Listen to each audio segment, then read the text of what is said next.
ओम नमोरियंताणम नमो सिद्धाणम नमो आर्याणम नमो वज्रायाणम नमो लोहे सव्वसाहुणम। मंगलम भगवान वीरो मंगलम गौतमो गणी मंगलम कुंद कुंदार्यो जैन धर्मोस्तु मंगलम। ओंकार बिंदु संयुक्तम नित्यं जायन्ति योगिना कामदं मोक्षदं चैव। ओंकाराय नमो नमः। अहोपकार जिनवर्णो कुंदनो ध्वनि दिव्यनो जीन कुंद ध्वनियाप्या अहो आ गुरु काननो।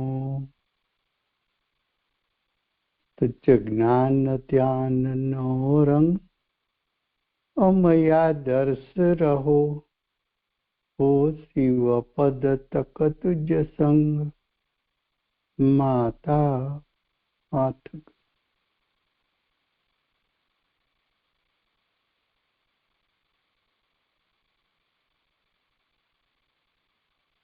ये प्रवचन सार नाम का परम अध्यात्म शास्त्र है। भगवत कुनकुंदाचार्य देव ने मांगलिक करके प्रतिज्ञा की। प्रतिज्ञा में विशुद्ध ज्ञान शब्द प्रयोग किया। विशुद्ध ज्ञान शब्द में से प्रथम अधिकार को खोला। प्रथम अधिकार में पेटा प्रथम अधिकार सदुपयोग का वर्णन किया। सदुपयोग का फल क्षायिक ज्ञान क्षायिक सुख बताया। इसलिए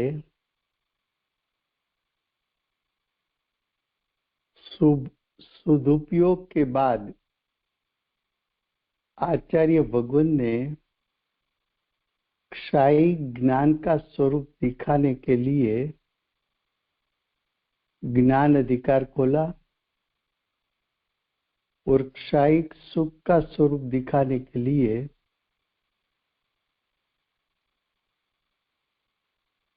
सुख अधिकार को खोला।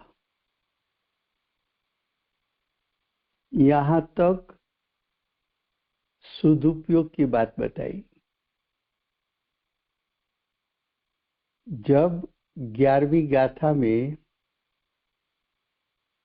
सदुपयोग का फल बताया था, तब शुभोपयोग का फल भी स्वर्ग बताया।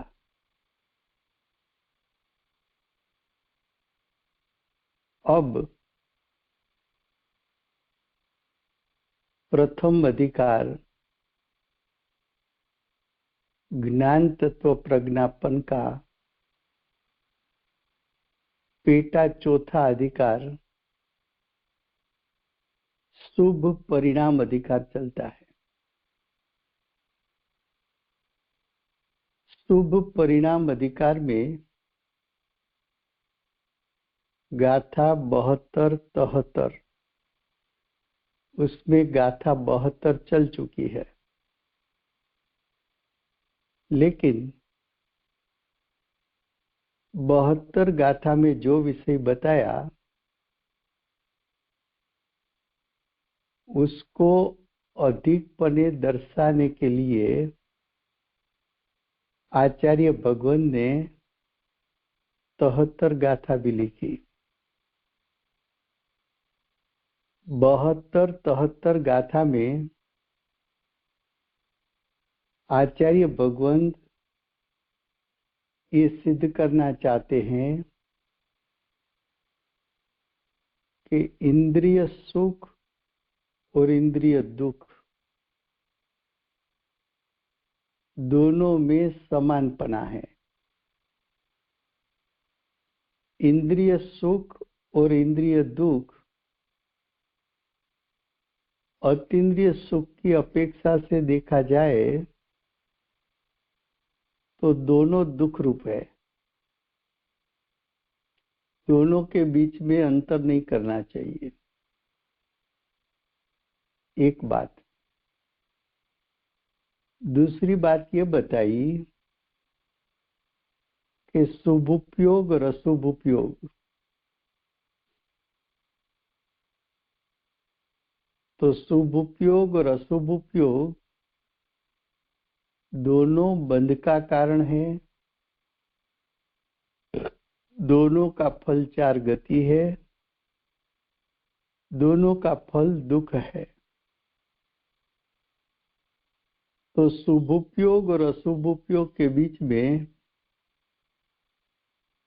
अंतर नहीं करना चाहिए। तीसरी बात बताई कि पुण्य और पाप,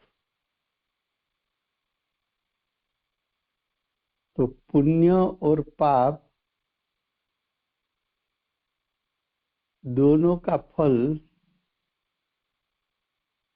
इंद्रिय सुख इंद्रिय दुख है।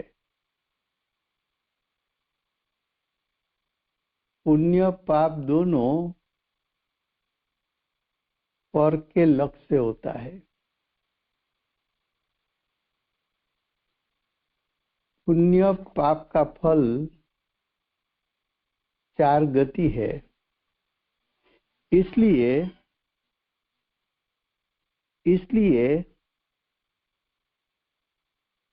उसमें कोई अंतर नहीं करना चाहिए।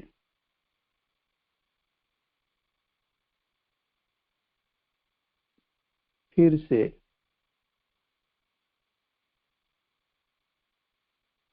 3 बात बताना है। सदुपयोग की अपेक्षा से शुभोपयोग और अशुभोपयोग दोनों समान है। दोनों में अंतर नहीं करना चाहिए। नंबर 1। नंबर 2, अतीन्द्रिय सुख के सामने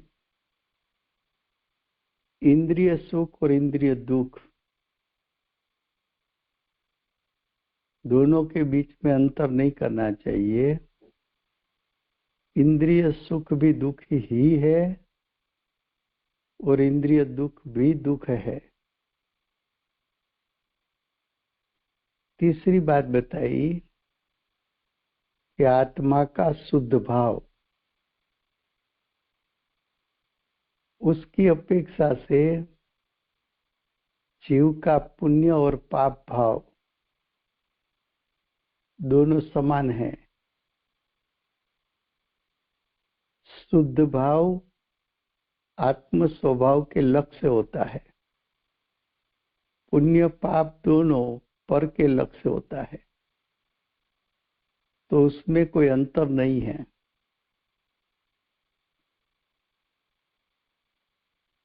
ये बात क्यों बताई? तो कि अज्ञानी इंद्रिय दुख से अच्छा इंद्रिय सुख को मानता है। अशुभ भाव से शुभ भाव को अच्छा मानता है। पाप से पुण्य को अच्छा मानता है।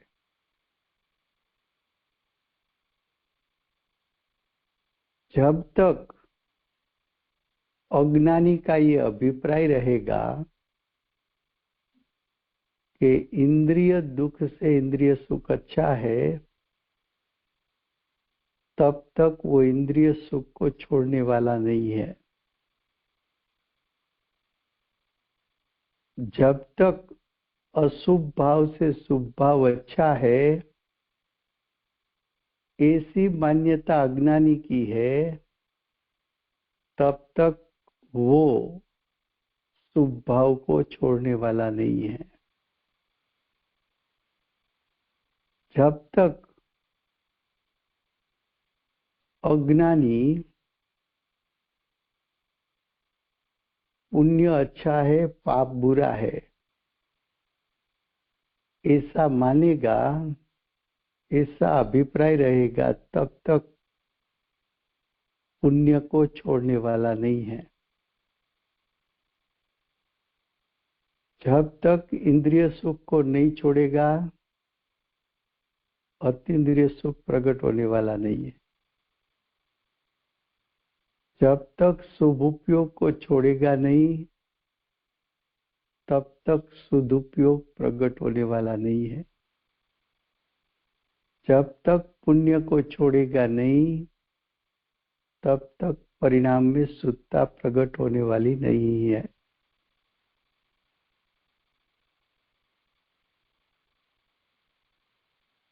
इतनी बात को गाथा 72 और 73 में सिद्ध करना है। फिर से गुजराती में।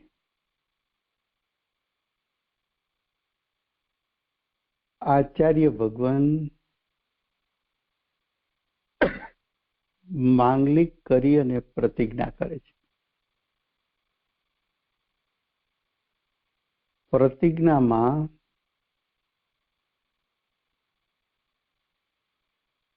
વિશુદ્ધ જ્ઞાન શબ્દમાંથી જ્ઞાન તત્વ પ્રજ્ઞાપનને ખોલે છે। જ્ઞાન તત્વ પ્રજ્ઞાપનમાં પેટામાં પ્રથમ અધિકાર સદુપયોગ અધિકાર મૂક્યો છે। સદુપયોગનું ફળ ક્ષાયિક જ્ઞાન અને ક્ષાયિક સુખ બતાવ્યું। એટલા માટે સદુપયોગ પછી ક્ષાયિક જ્ઞાનનું સ્વરૂપ સમજાવવા માટે જ્ઞાન અધિકાર મૂક્યો અને ક્ષાયિક સુખનું સ્વરૂપ બતાવવા માટે પેટામાં ત્રીજો અધિકાર સુખ અધિકાર મૂક્યો।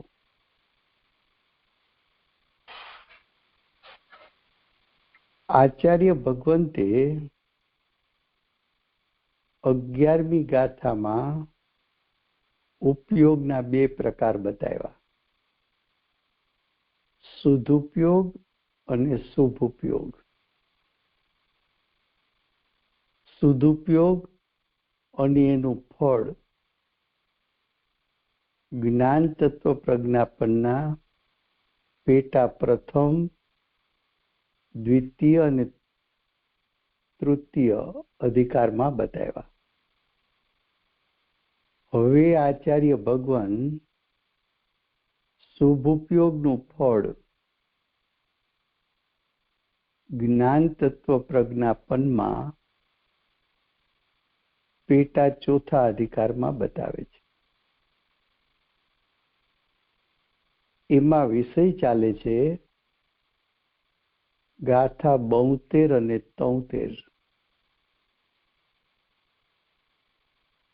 બંને ગાથાનો વિષય સરખો છે। 72 ગાથામાં જે વર્ણન કર્યું એનું અધિક વર્ણન 73 ગાથામાં કરવું છે। 72-73 ગાથામાં આચાર્ય ભગવાન એવું સિદ્ધ કરવા માંગે છે કે શુભ ઉપયોગ અને અશુભ ઉપયોગ બંને વચ્ચે અવિશેષપણું છે. અવિશેષપણું એટલે વિશેષપણું નથી. વિશેષપણું નથી એટલે સમાનપણું છે. શુભ ઉપયોગ અને અશુભ ઉપયોગ બંને વચ્ચે અંતર નથી. કેમ કે બંનેનું ફળ ઇન્દ્રિય સુખ અને ઇન્દ્રિય દુઃખ છે. બંનેનું ફળ સંસાર છે. હવે જો બંનેનું ફળ સંસાર હોય તો શુભ ઉપયોગ અને અશુભ ઉપયોગ વચ્ચે કોઈ અંતર પાડવું ન જોઈએ. પછી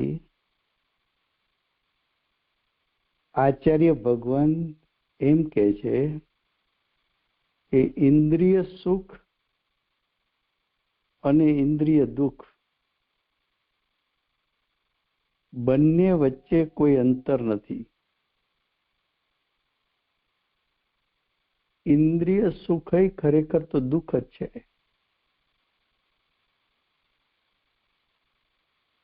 પછી આચાર્ય ભગવાન કહે છે કે પુણ્ય અને પાપ બંને વચ્ચે અંતર નથી.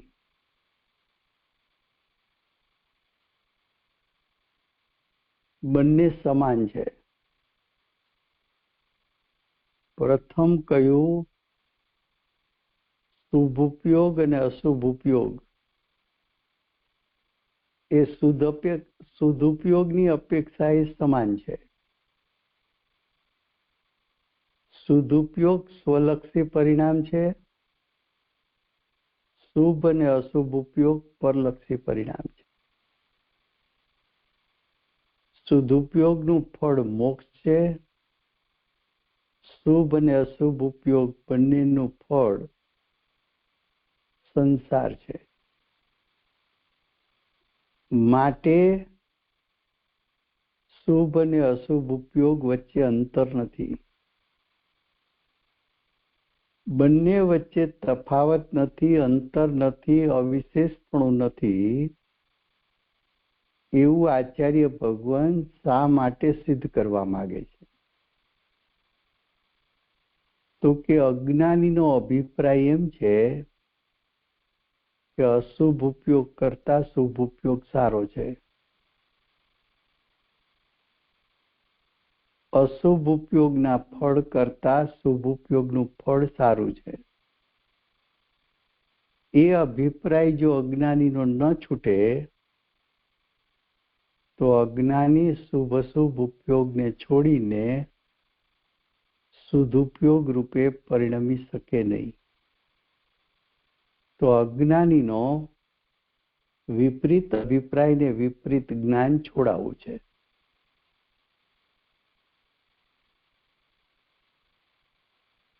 બીજી વાત,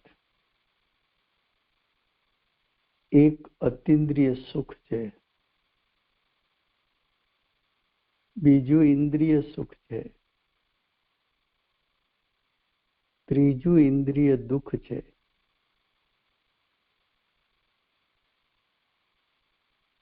અજ્ઞાની અનાદિકાળથી ઇન્દ્રિય સુખ અને ઇન્દ્રિય દુઃખનું વેદન કર્યું છે. એ બંનેનું વેદન કરતા અજ્ઞાની એમ માને છે કે ઇન્દ્રિય સુખ પ્રાપ્ત કરવા જેવું છે, ઇન્દ્રિય દુઃખ છોડવા જેવું છે. માટે અજ્ઞાની ઇન્દ્રિય સુખની પાછળ દોટ મૂકે છે. હવે જો અજ્ઞાનીનો અભિપ્રાય પલટે કે ઇન્દ્રિય સુખ પણ દુઃખ જ છે, તો ઇન્દ્રિય સુખ દુઃખને ત્યાગીને એને હેય કરીને અતિન્દ્રિય સુખની પ્રાપ્તિ કરે.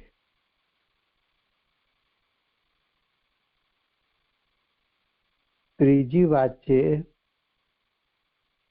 જીવના પરિણામ 3 પ્રકારના છે. જીવ શુદ્ધ ભાવ રૂપે પરિણમે, પુણ્ય ભાવ રૂપે પરિણમે, પાપ ભાવ રૂપે પરિણમે.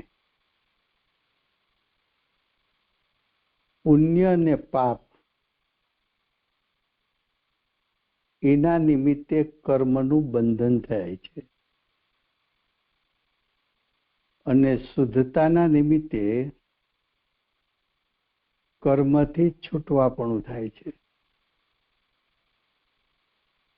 અજ્ઞાનીએ શુદ્ધતા પ્રગટ કરી નથી, શુદ્ધતાનું વેદન કર્યું નથી.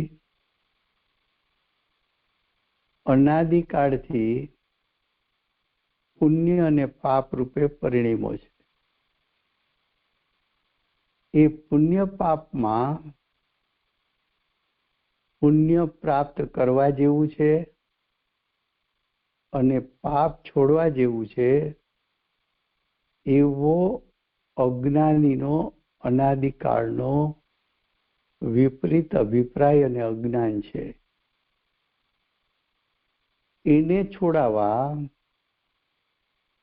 એ ન છોડે ત્યાં સુધી જીવ શુદ્ધ ભાવ રૂપ પરિણમી શકતો નથી. તો એને છોડાવવા માટે આચાર્ય ભગવંતે એમ કહ્યું કે પુણ્ય અને પાપ વચ્ચે અંતર નથી, તફાવત નથી, બંને વચ્ચે વિશેષપણું નથી, બંને વચ્ચે સમાનપણું છે. ઇન્દ્રિય સુખ અને ઇન્દ્રિય દુઃખ વચ્ચે તફાવત નથી, અંતર નથી, અવિશેષપણું નથી, બંને વચ્ચે સમાનપણું છે. શુભ ઉપયોગ અને અશુભ ઉપયોગ બંને વચ્ચે અંતર નથી, બંને વચ્ચે તફાવત નથી, બંને વચ્ચે અવિશેષપણું નથી, બંને વચ્ચે સમાનપણું છે. હવે જુઓ ગાથા 73.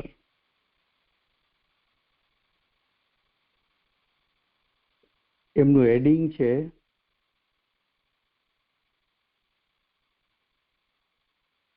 जिस प्रकार इंद्रिय सुख को दुख रूप, इंद्रिय सुख को क्या कहा? दुख रूप कहा. और शुभ उपयोग को अशुभ उपयोग समान दर्शाया. तो शुभ उपयोग ने अशुभ उपयोग दोनों समान, इंद्रिय सुख और इंद्रिय दुख समान. अब शुभ उपयोग जन्य, शुभ उपयोग जन्य का अर्थ क्या? तो कि शुभ उपयोग के कारण जिसका जन्म होता है, यानी शुभ उपयोग का फल पुण्य,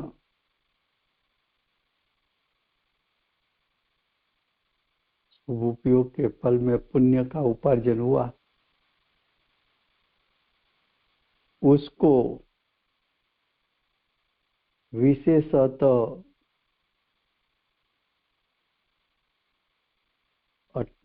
का अर्थ है विशेषपणे दूषण देने योग्य, यानी उसमें दोष दिखाने के लिए वह पुण्य उसकी हयाती, उसकी विद्यमानता, उसका स्वीकार करके वह पुण्य की बात का उत्थापन करते हैं।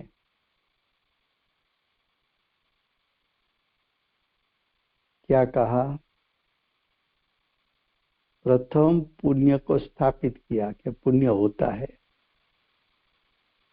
उसकी विद्यमानता है, उसका फल भी है। लेकिन पुण्य है वो दोष है। दोष है तो उसका नाश करना है, उत्थापन करना, उसका नाश करना, जड़ मूल से निकाल देना।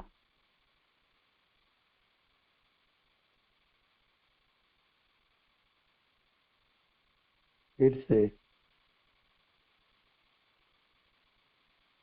पुण्य होता है, शुभ भाव होता है। सच्चे देव शास्त्र गुरु के प्रति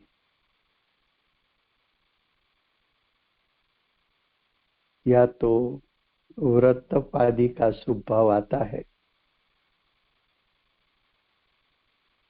तो ऐसा भाव जीव की वर्तमान समय की पर्याय में उसकी विद्यमानता है। वो विद्यमानता उसका स्वीकार भी आता है। लेकिन ये पुण्य दोष है ऐसा हमें नहीं लगता।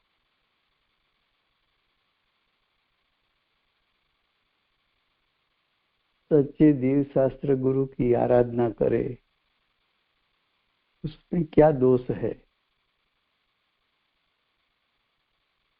तो कि सच्चे देव शास्त्र गुरु की आराधना करने के लिए तुझे तेरे स्वभाव से च्युत होना पड़ेगा, और तू तेरे स्वभाव का लक्ष्य छोड़ देगा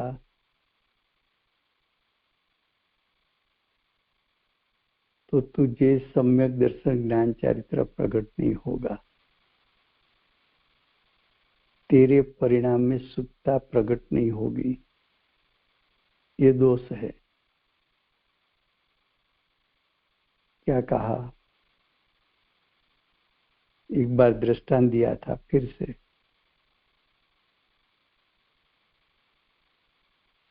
और स्त्री का रूप देखना, उसको तो लोग पाप कहते हैं। लेकिन समुद्र के किनारे पर बैठकर जो समुद्र का पानी मध्य से उछलता है,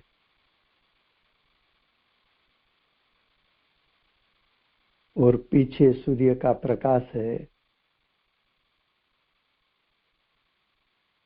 ऐसा कुदरती दृश्य देखने में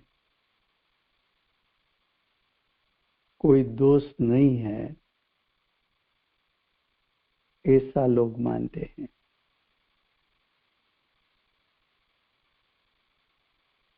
लेकिन अध्यात्म की दृष्टि से देखा जाए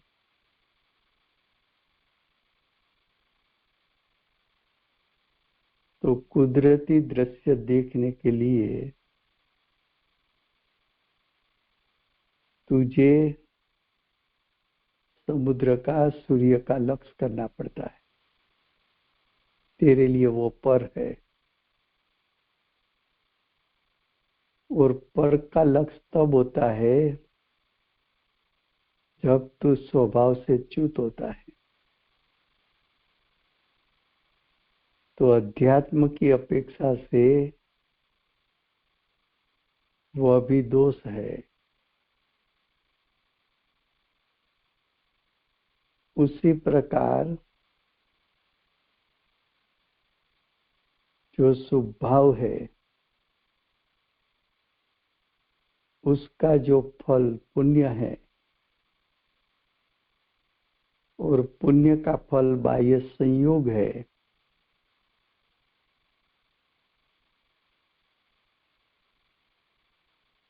उसमें जुड़ने के लिए तुझे स्वभाव से च्युत होना पड़ता है। तो ऐसा जो दोष है,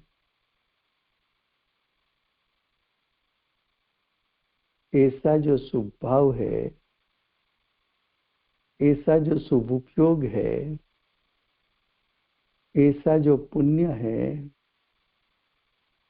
ऐसे पुण्य में जो इंद्रिय सुख उत्पन्न होता है, उसका उत्थापन,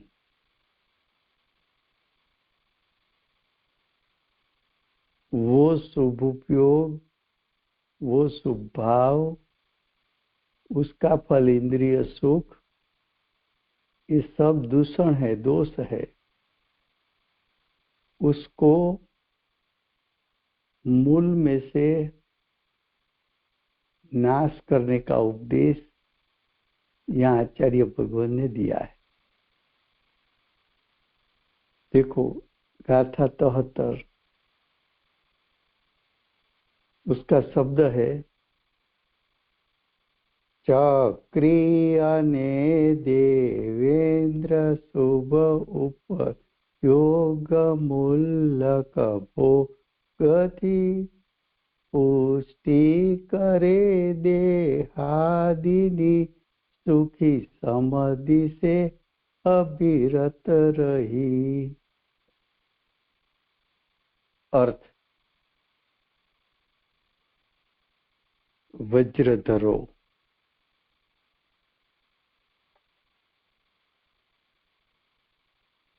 वज्रधरो का अर्थ है इंद्रो, चक्रधरो उसका अर्थ है चक्रवर्ती राजा। इंद्र पद मिला, चक्रवर्ती का पद मिला। ये पद शुभ उपयोग का फल है, पुण्य का फल है।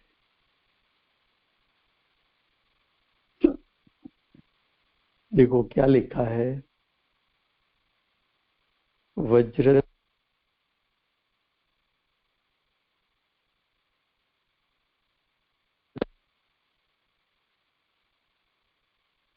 वज्रधर और चक्रधरो शुभ उपयोग मूलक। शुभ उपयोग मूलक का अर्थ पंडित जी ने ब्रैकेट पे लिखा है कि पुण्य के फल रूप वर्तमान में सच्चे देव शास्त्र गुरु की आराधना की, उच्च प्रकार का पुण्य, चिन्ह मंदिर बनाया, शास्त्र छपवाए, सच्चे देव शास्त्र गुरु की प्रभावना की, उसके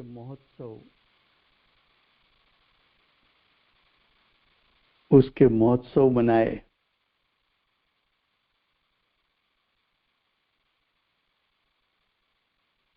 तो उसके महोत्सव बनाए,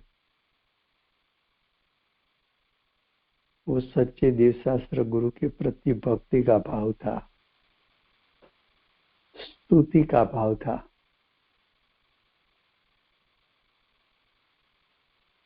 ऐसे मंगल प्रसंग, पंच कल्याणक, प्रतिष्ठा महोत्सव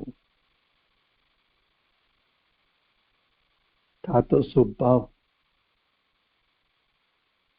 पूर्व का पुण्य था, वर्तमान में धन संपत्ति मिली, सच्चे देव शास्त्र गुरु की आराधना में उसका उपयोग किया, इन प्रतिमा विराजमान की, इन मंदिर बनाया, भगवान का समोषण बनाया, मानस्तंभ बनाया, उसका फल मिला। वो पुण्य के फल में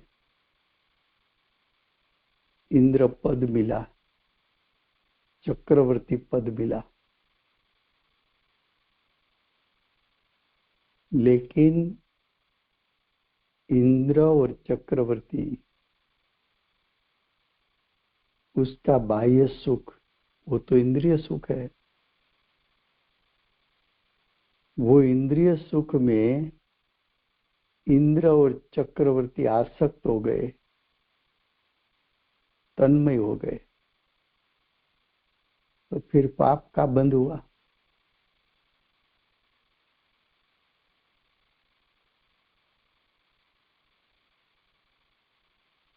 जो पुण्य का बंध किया, तो पुण्य का भिन्न भिन्न प्रकार है। एक पुण्य ऐसा है कि बाह्य की रिद्धि सिद्धि मिले। दूसरा पुण्य ऐसा है, सच्चे देव शास्त्र गुरु मिले।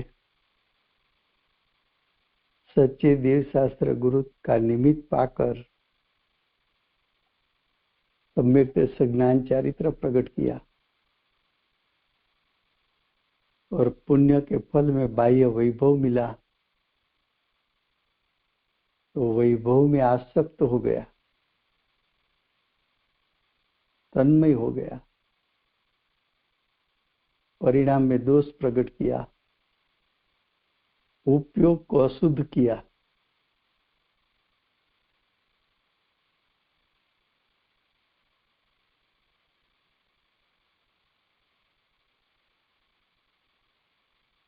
भोग का भोगवटा करने से देहादि की पुष्टि की,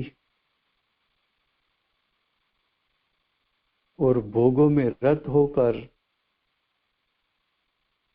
उसको ऐसा लगता है मैं तो सुखी हूं।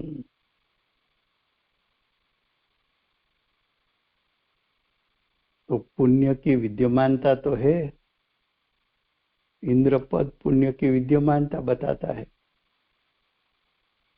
चक्रवर्ती पद पुण्य की विद्यमानता बताता है।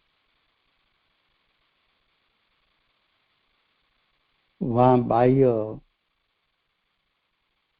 5 इंद्रिय के विषयों का भोगवटा का साधन मिला,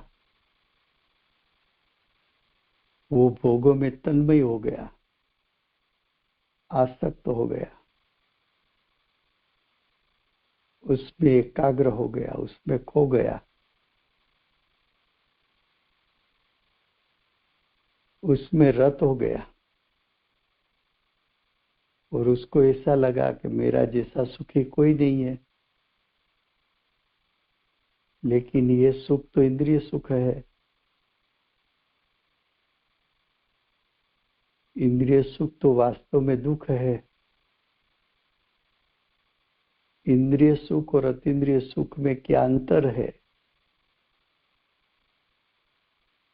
उसका अज्ञानी को श्रद्धा और ज्ञान नहीं। तीव्र मिथ्या दृष्टि अज्ञानी, घोर अज्ञानी होकर 4 गति में परिभ्रमण करने के लिए निकल पड़ा। देखो टीका, शक्रेंद्रो, इंद्र का नाम है शक्रेंद्र। चक्रवर्तियों, 6 खंड के धनी। 6 खंड का किसी भी राजा चक्रवर्ती को लड़ाई में जीत नहीं सकता। 96,000 स्त्री, 96,000 का पायदल, संपत्ति शब्द के द्वारा वर्णन न हो सके।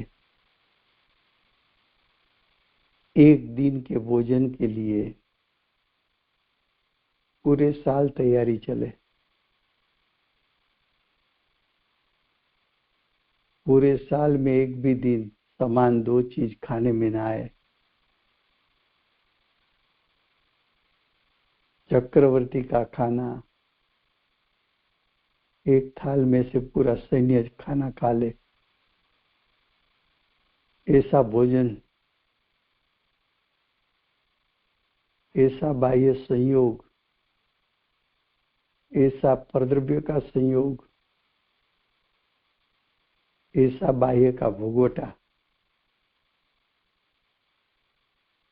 उसमें तन्मय हो जाए। चक्रवर्ती को अपनी इच्छा अनुसार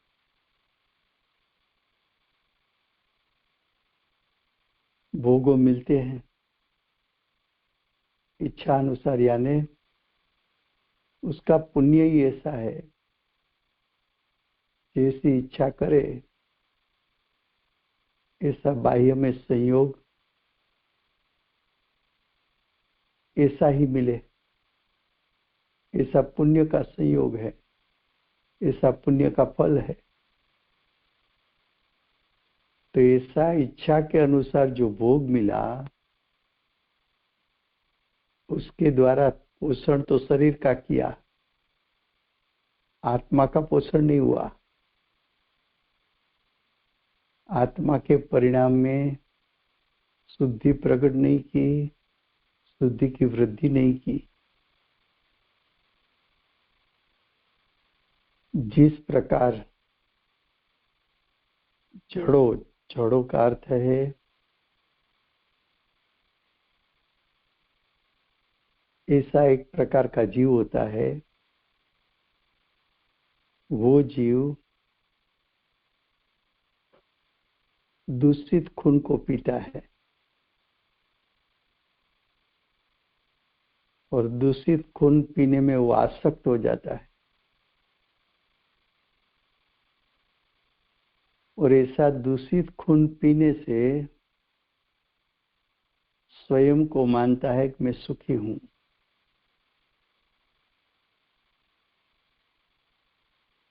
ऐसा दूषित खून पीने में आसक्त भान भूल गया।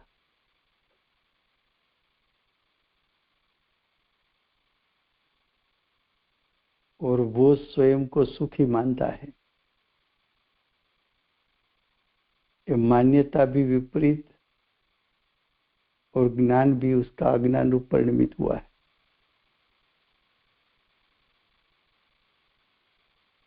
ऐसे शुभ उपयोग जन्य फल वाले पुण्य दिखने में आते हैं।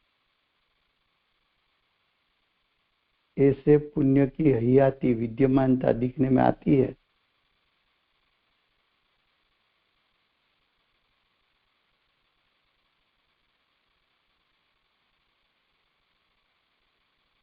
ऐसा पुण्य वो अच्छा है।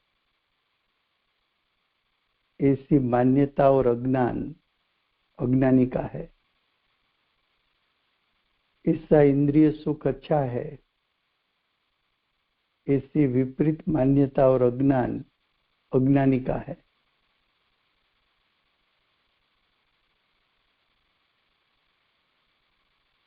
देखो भावार्थ,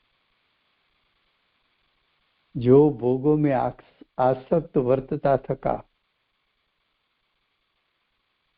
भोगों में आसक्त यानी रत यानी तन्मयी,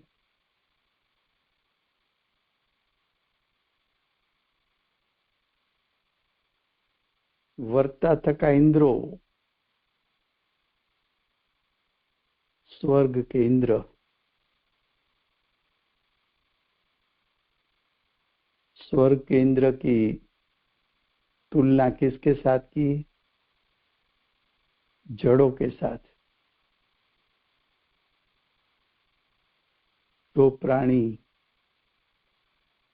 दूषित खून पीता है उसके साथ उसकी तुलना की। उसको ऐसा लगता है मैं सुखी हूं।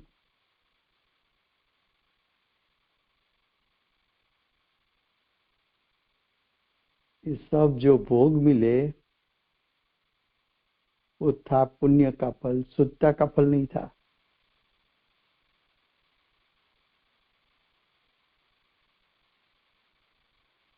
इसी पुण्य की विद्यमानता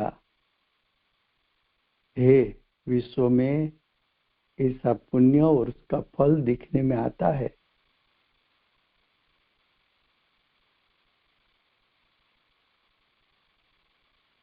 तो इस प्रकार पुण्य का फल उसका स्वीकार करके इस गाथा में पुण्य को दुख का कारण सिद्ध करना है। तो ये पुण्य दुखदायक है, अज्ञानी को सुखदायक लगता है। सब अनुकूल अनुकूल अनुकूल लगता है। तो अगर हम पुण्य के फल में राजते हैं, तन्मय हो जाता है, तो यहाँ पुण्य और पुण्य का फल दोनों छुड़ाना है। इंद्रिय सुख और इंद्रिय सुख के विषय दोनों को छुड़ाना है। शुभ उपयोग और उसका फल दोनों को छुड़ाना है। नो समय हुआ है।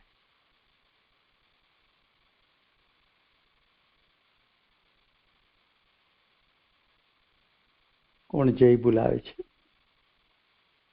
बहुत सरस राजूभाई, थैंक यू। હું બોલાવું? હા।